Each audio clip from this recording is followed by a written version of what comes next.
We're back. Another episode of the GoldenV Podcast. It is Thursday, June 12th, 2025.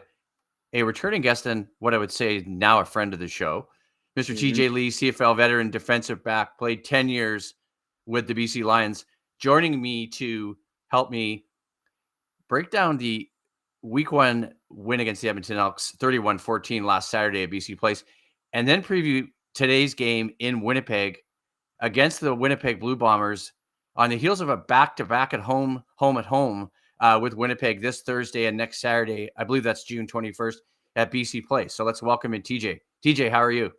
I'm great. Thanks for having me. I'm excited to, come and talk to a friend and about football. So I know.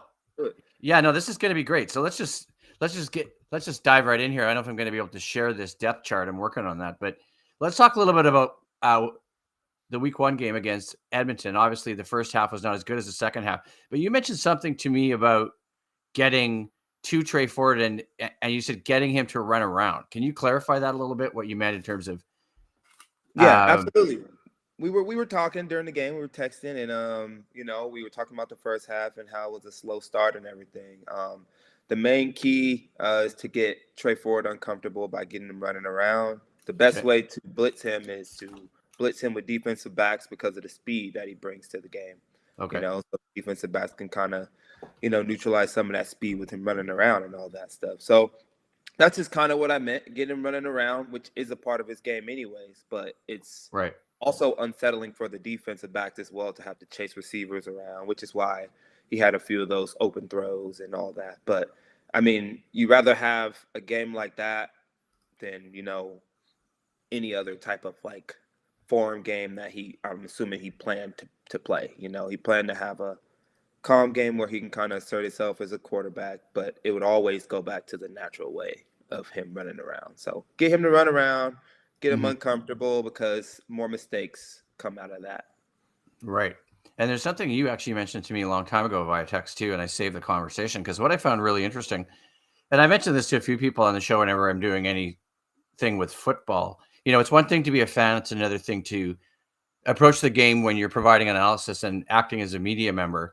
And one of the things you said that struck me is you're not necessarily planning and looking at the offense of another team, planning your game plan around that. And we could talk a little bit more about that, obviously, because you said to me, and that really struck me, right? Like you're like, we're not going to worry about what Trey Ford's going to do in the field, or this week it's going to be Chris Streveler for the Bombers. Obviously, we're going to talk about that because Zach Collaros serving that one game suspension. But, this is interesting to me because I didn't realize that, right? You said this game we play as a defense, we're keying on things that we want to key on, not on what we think the offense is going to do. Yeah, I mean, it's important to be good at what we do, and not so strung up and have our heads ringing about what the other team's doing. And that's really all I meant about that. And, after the first initial 10 or 15 scripted plays, everybody's going to go back to who they are, offense and defense. So it's just best to focus on what we're good at, Right. And I got this share working now too. This is the week two, obviously, depth chart for BC. You should be able to see that as well as I can see that. Sometimes it doesn't always come through.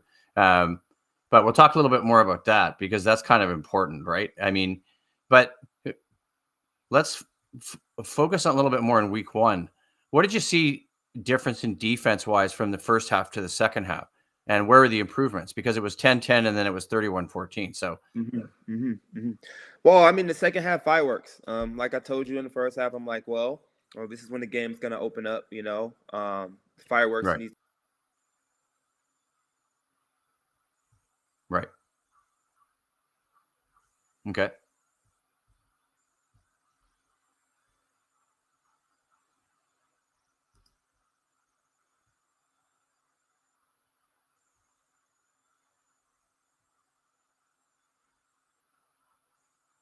Maybe we got a bit of freezing here with TJ. We'll keep going here.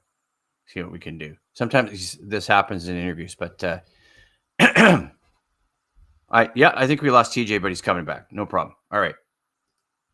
Hello? You're back. Did we lose you?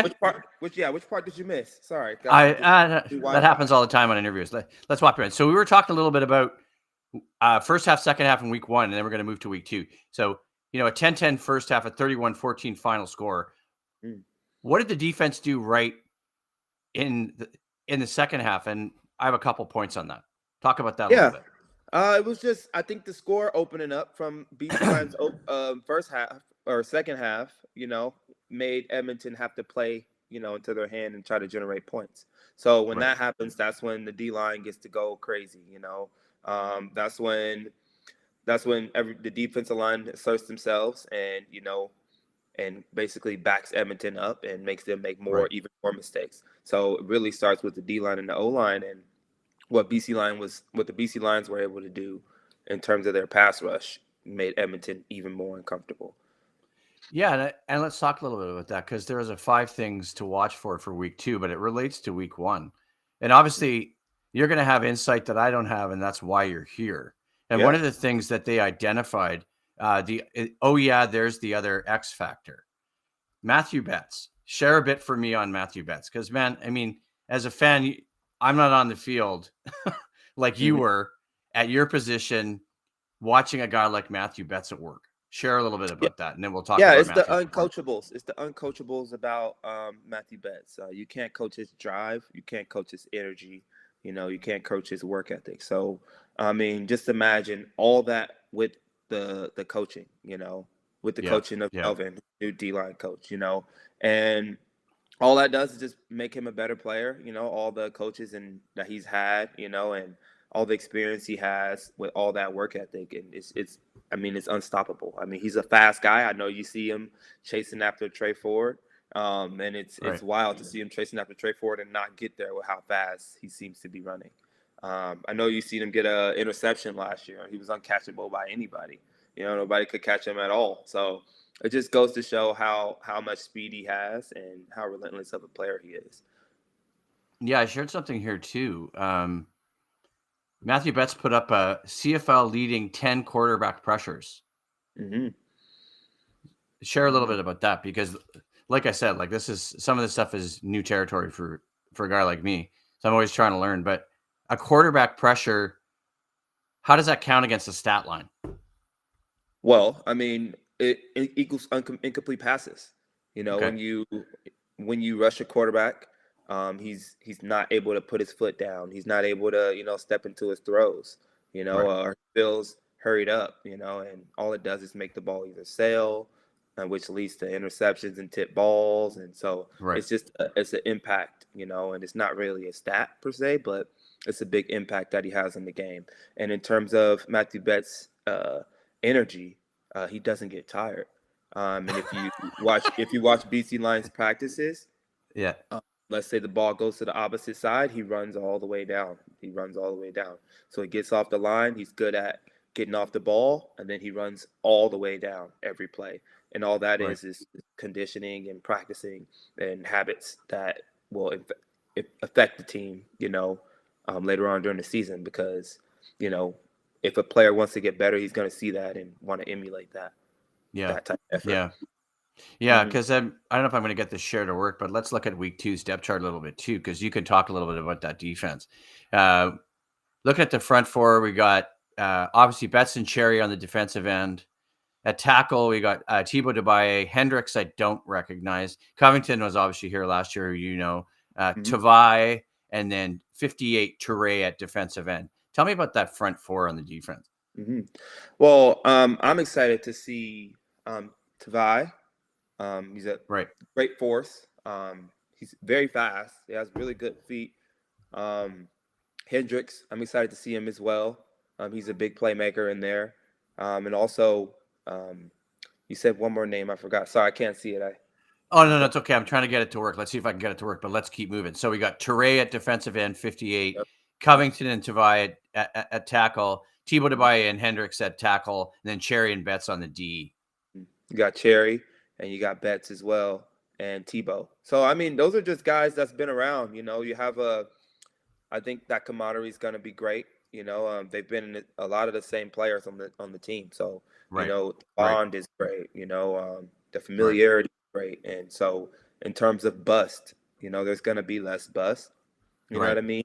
less Right. bust on the line. So I think that's a very important variable in this game, Right. especially if you're going against a Winnipeg O-line. They Right. have a lot of the same players on their O-line as well. So Right. Okay. that's Okay. that's a big thing. And when we talk more about Winnipeg and their culture and their run game, I mean, Yeah. that's their number to go to, especially with um, Zach out of the game. So with Zach Yeah. out of the game, you can look for them to run the ball a lot more, whether it's with Strevler, so it's Yeah. gonna be less of a balanced attack.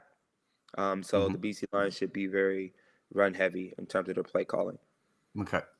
Yeah, because I'm just going to see if the share works. I may not get it to work. Maybe I can work some magic here and see if I can share it in the chat. But you can't see it, but I can read it to you. And then Okay. we've got field and boundary. Then we've got obviously 4 guys at linebacker. I don't think for me, and I don't think for you, I don't think for a lot of BC Lions fans, people really need an introduction to a guy like Ben Vladeck, right? Yes. Right. Mm-hmm. I mean, thinking about what he's done the last couple of years. I actually ran into Ben at a strawberry farm 2 years ago, and I'm like, "Hey, what's up?" And he's like, and he kind of looked at me like, "Dude, I've been watching you play on this defense for a long time." He's like, "Oh, really? Oh, okay." So that was kind of funny to see him at a farm. But we got Messam, 44, Richardson, Hladek, Ghani, and then obviously, in that middle linebacker spot, we got Mike Holloway. So I mean, that's right. you and I talked a little bit about that, but obviously, if I can't get this it's okay. share to work, tell me about Mike Holloway, because Mike Holloway leads by force, in action, and that's one thing I've always loved about him. And Hladek with his playmaking ability, I think they complement each other very well on that defense. You have a player that's better at pass dropping, with Hladek, and then you have a player that's better at run stopping. You know what I mean? right. So the duality is going to be good for the tail end of the season, and so I'm excited to watch this defense play in general. The whole defense. Very surprised by the new defensive backs. Excited by the new additions there as well. I think they're very well rounded, honestly. Yeah. Maybe a bit of a difference from last year. You think an improvement? Yeah, I think all around it's an improvement. Okay. Let me just see if this. See. Yeah, and so and then as I keep trying to get this thing to work here, I should be able to. Williams at nickel. Tell us about Williams at nickel. I like how his size fares, and he had a great game there. Now when it comes to matchups, in the run game, that's going to be something we're going to have to, see more of.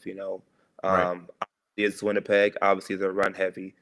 Open field tackling is going to be great. At that slot receiver, it's going to be Dembski. So it's going to be Williams versus Dembski a lot in the passing game.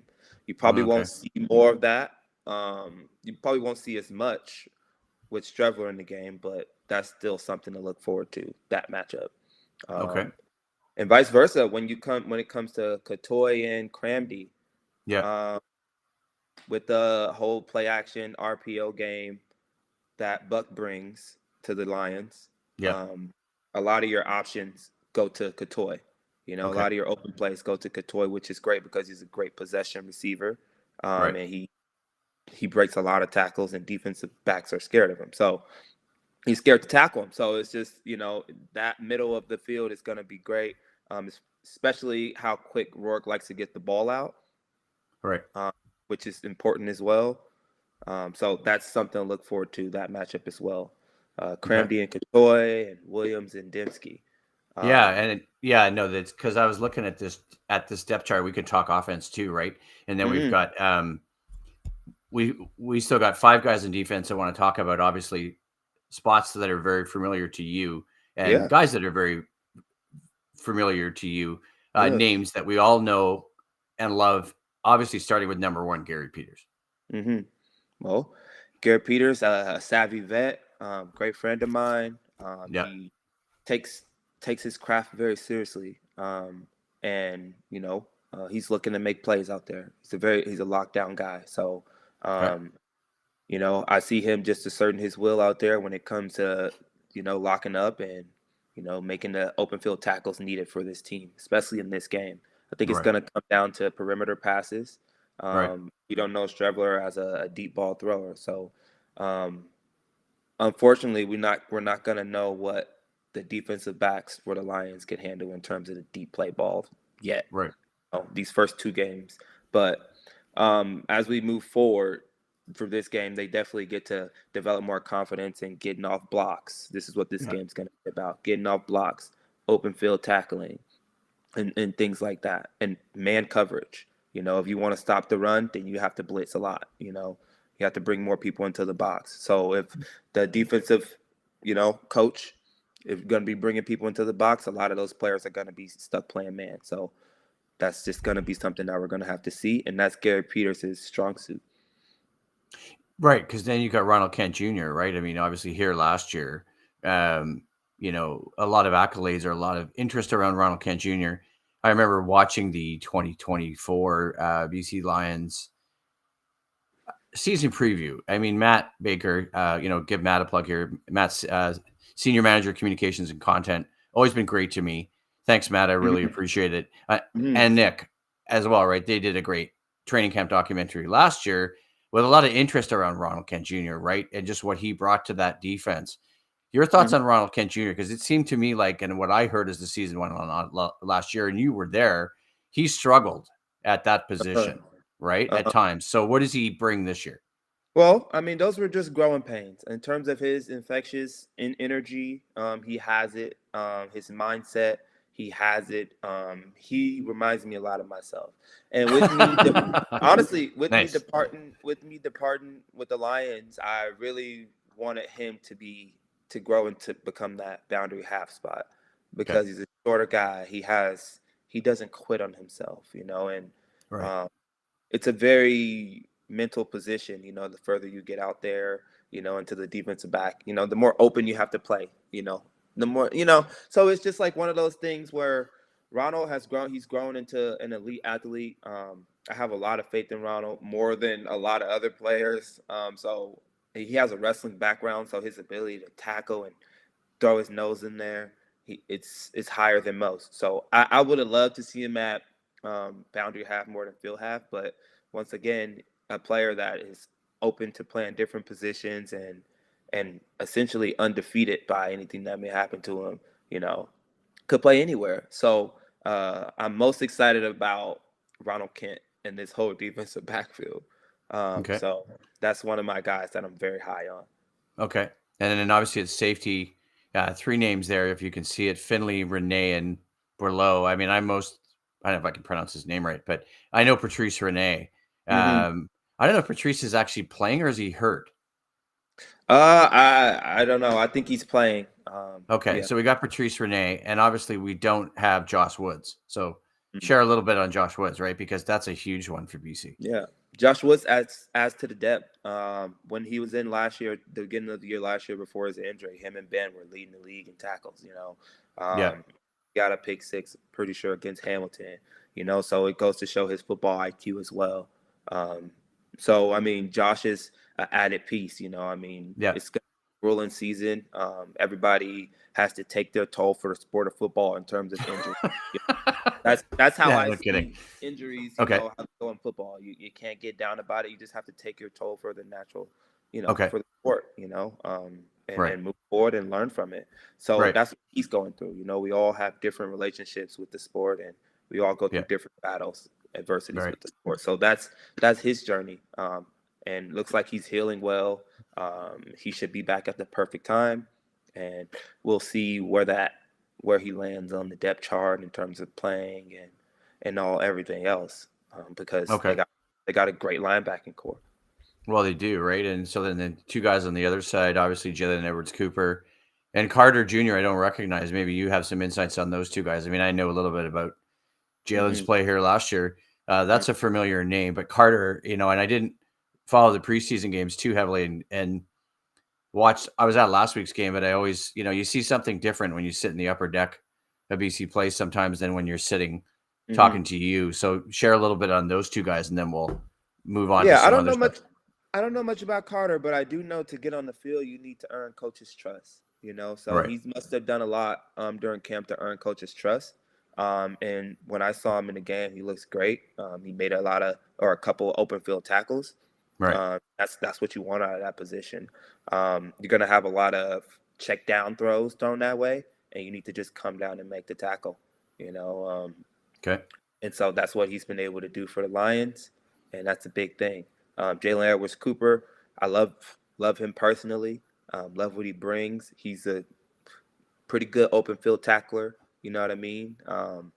And he's good at the position that he's at. He has great technique, knows when to stay inside, and plays the leverage well that coach asks of him. And he's grown up as a veteran on this defense as well. So have nothing to say about that. Okay. Yeah, because there's a couple other things I want to do too here. We got a bit more time. Yeah. I want to look a little bit at the Winnipeg offense, right? Because that's another factor. It's going to be a factor in this game. Just getting this share ready. Because one of the things that always stood out to me was a guy like Dalton Schoen. What he brings to that Winnipeg receiving core. I don't see Drew Wolodarski there, who I always thought was an awesome CFL receiver. Maybe you could share some notes on having to play against a guy like Schoen as well, because those two guys to me always stood out on that receiving core. And then obviously Brady Oliveira as well at running back. Oh, Dalton Schoen's a very patient receiver. A lot of the times, with me going against him, a lot of the times he kind of takes. I'm a very antsy guy, so I'm ready to break. You know, I wanna. Right. The moment you a little imitation, I'm ready to break on it. You know, and a lot of defense are like that when your cushion's ate up and he's gonna pass you or break before you. So he does a good job of being patient and speeding up at the top of his routes. So he'll come off slow off the line. And when he's getting ready to break, he'll speed up last minute, you know. Wow. That's one of his tendencies, one of his greatest tendencies as a receiver that most receivers don't have. But once again, that connection between the quarterback and the receiver has to be great. So with them not having their starting quarterback there, I doubt you will see a lot of fireworks from Dalton Schoen or the receiving core for that matter, unless it's screens and trick plays and double moves and stuff like that. So this is going to test the discipline of the defensive line. I mean, the BC Lions defense. Yeah, right. You know, because now you're going to have to be aware of trick plays. You know what I mean? Aware of field zones, meaning where you are on the field and the probability of Winnipeg to take shots or run trick plays and run screens. So yeah, it's interesting, right? Because I was reading about the Collaros thing, and if you followed it, about the nature of the suspension. That's not what we're here to talk about. But I know who Chris Streveler is. I mean, this is a back-to-back, right? So how profoundly different is it going to be next week? This is my question. When you have Zach Collaros back, I mean, we don't need to talk about 2022 and 2023, your guys' battle in Winnipeg in the Western Final, right? But Chris Streveler is a one-game thing maybe for this game, because of Collaros' suspension. So how different do you play that on defense? Or like we said, you don't worry about what the offense is doing, but is it going to be a profoundly different game or a really different game between this week and next week? Yeah, it should affect your play calling, for sure. I mean, we're also not going to be, dumb to the fact that, we got a deep ball passer in Zach Collaros, and we got more of a short passer, short pass / scrambler and Streveler. So you're going to have to know how to tackle an open field when it comes to Streveler running around. If I'm Winnipeg, I'm going to do a lot of quick and short throws mixed in with a lot of run plays and a lot of trick plays and screen and bubbles and stuff, just to get to second and short where we can run the ball with Streveler, if need be, or do some jet sweeps and stuff with Dembski and, maybe a new receiver we have that's fast, a perimeter player, So that's just kind of more what you're going to play into. And now when you get a Collaros back into the game, that's get confidence back in all your players, the team confidence. That's your team leader. You've won Grey Cups with this guy, so that's when you're able to come in and bring the whole playbook, and it's kind of like more of a revenge game, So yeah, in terms of team's identity, if I'm the Lions, I'm just, excited to potentially, my probability of getting a win is higher this week. Let's just say that. Right. Yeah. Yeah. So in terms of the new regime with Coach Buck Pierce, you're getting a full buy-in and a confidence, a big confidence boost.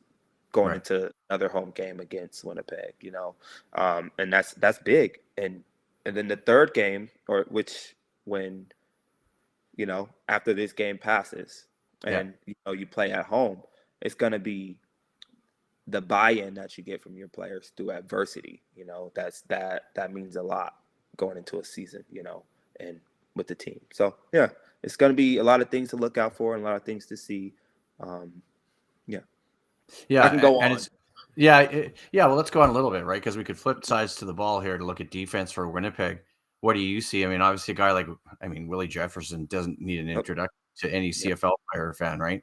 Given the way he's played the last, I don't know how many seasons for Winnipeg, but looking at the Winnipeg defense, so we can get that share working again. Names that stand out: Willie Jefferson. You said Cramdy at defensive back. I'm trying to think of who else I recognize there. Sorry? Well, it's that Sam linebacker, Cramdy. It's the Sam linebacker over there, pretty sure. Okay. So Willie J, you got Jake Thomas. Jake Thomas is a D-line guy. And now when you're talking about a BC Lions O-line that's been through a lot, and protecting their number one asset in Rourke. Yeah. Rourke naturally gets the ball out with quick throws, and that's good. When Buck come into the realm, we want to simulate more deep throws as well. Right. But when it comes to the deep throws, can the BC Lions O-line hold up? Yeah. That's going to be a big thing, with Jake Thomas rushing through Couture and, rushing through different people, and how long can you hold Willie J? Right. That's going to be a big factor as well. With Rourke trying to get quick throws over to Katoy over that 3 spot, that slot spot right there. That's exactly where Jay's hands are going to be. Right. So because that's a tough one, right? I mean, that's a tough one because looking at that offense there, you're right. That offensive line has been through a lot. Allen is there now at right tackle after not being in the preseason a little bit and having injury, and they put a lot of time into it. I don't have the specific details in front of me, but basically Allen was acquired from Toronto, right? Yep. To help shore up that offensive line. How big is that for BC in this game? That's big. I mean, he's a Grey Cup O-lineman. Right. You know what I mean? He was a big asset to the success of the Toronto Argonauts. And so that doesn't go unnoticed. And essentially to the staff with the Lions, that shores up the team, shores up your O-line, right? But, I mean, it's about how they play as a collective, which is more important, Yeah. And obviously, go ahead. Yeah, no, I'm just saying the ball has to come out before. Yeah, right. Yeah, because that's the other thing that happened in the preseason too, was obviously Foucault, who they acquired on the offensive line for the expressive purpose of beefing things up and adding physicality. He is now out. Yeah. Yeah, so that's tough on that offensive line, right? Mm-hmm. So as to the mystery of the identity of the BC Lions O-line. Right, exactly. Especially with the BC Lions wanting to have more of a balanced attack with James Butler, and getting more beefy on that O-line. And all that does is take pressure off of Rourke. Yeah. And that essentially makes the Lions a more successful team. Right. I love the receiving core for the BC Lions. I think that's amazing. It has a nice balance. You have your sure catchers in Eberhardt, and Katoy, very good sure catchers. You got your playmakers and Hatcher, McGinnis, and then you got Barry Hill. Barry Hill has always stood out as long as he's been a part of the Lions, whether he played or not. His personality off the field is so vibrant and happy, and so he brings that happiness and that excitement that the fans like to see. Right. So, very well-rounded offensive core. So, excited to see what ends up being through adversity. Right. And obviously, we only had 1 week against an Edmonton Elks team. We know about their struggles. We know about their last few seasons. You played against them. Mm-hmm. I actually hope for the Elks' sake that they get better. I'd like to see some other teams in the West better, not just always be Winnipeg. I'd like to see some more competition and maybe down the road, if you can do a future episode, let's wrap it up here. We can get into talking about Edmonton and Calgary as an opponent, right? Because we all know, and I'm obviously watching with interest how a guy like Vernon Adams does in Calgary. Mm-hmm. Very excited about Calgary and the team that they have. That offense looks electric.